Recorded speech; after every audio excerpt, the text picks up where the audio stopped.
নমস্কার বন্ধুরা, সবাই কেমন আছেন? নিশ্চয়ই ভালো আছেন। চন্দনা ফুড হাবে সবাইকে আরও একবার স্বাগত জানাই। তো বন্ধুরা, প্রচণ্ড গরম পড়েছে, আর এই গরমে একটু টক জাতীয় খাবার খাওয়া সবাইরই প্রয়োজন। তো আজকে আমি একদম গাছ থেকে টাটকা আম পেড়ে নিচ্ছি। দেখুন আমাদের গাছে কত আম হয়েছে। এই যে বন্ধুরা, কত আম পেড়েছে দেখুন আপনাদের দাদা। কি জানি, না তো এখানে আমাদের বাড়ির ফচকেগুলো রয়েছে, কিন্তু থাকবে কি সেটাই হচ্ছে ব্যাপার। আর এই আমগুলো একদম নিচে হয়েছে, পাড়তেও দেখতেও ভালো লাগে আর পাড়তেও খুব ভালো লাগে।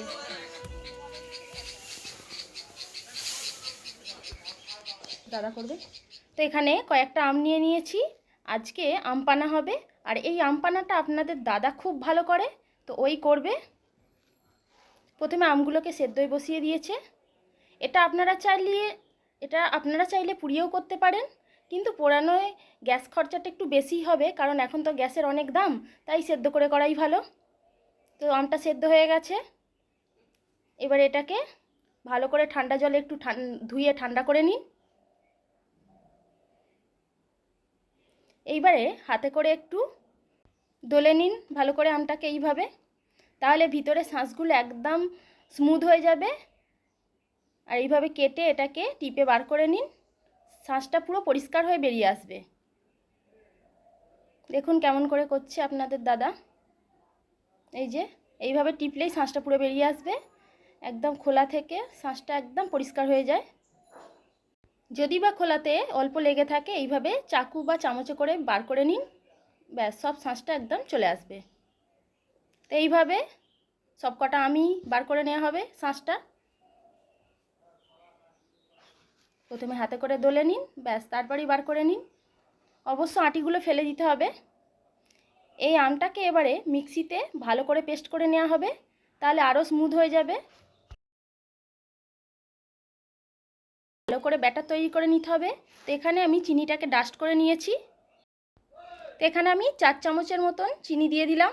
আপনারা যে যেরকম মিষ্টি খাবেন অবশ্যই সেরকম দেবেন। তাই এখানে বিট লবণ আছে, 1 চামচ বিট লবণ দিয়ে দিন।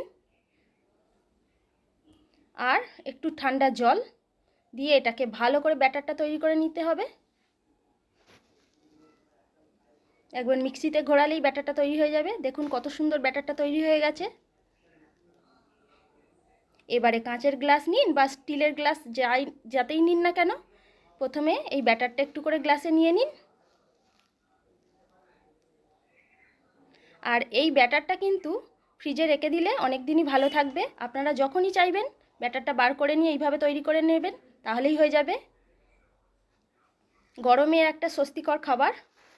এবারে গ্লুকন ডি দিয়ে দিচ্ছি।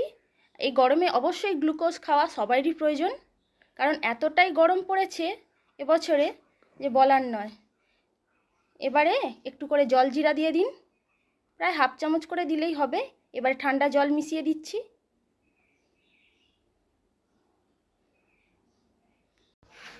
এবার ভালো করে গুলে নিন, তাহলে পুরো আমের শাঁসটা পুরোই গুলে যাবে জলের মধ্যে।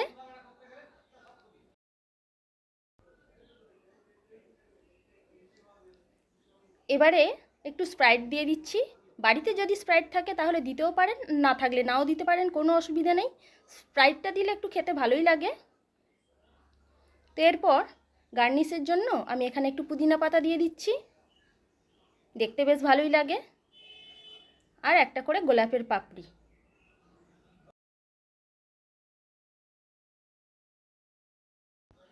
এবার ওপর থেকে একটু জলজিরা ছিটিয়ে দিন, খেতে খুবই ভালো লাগবে।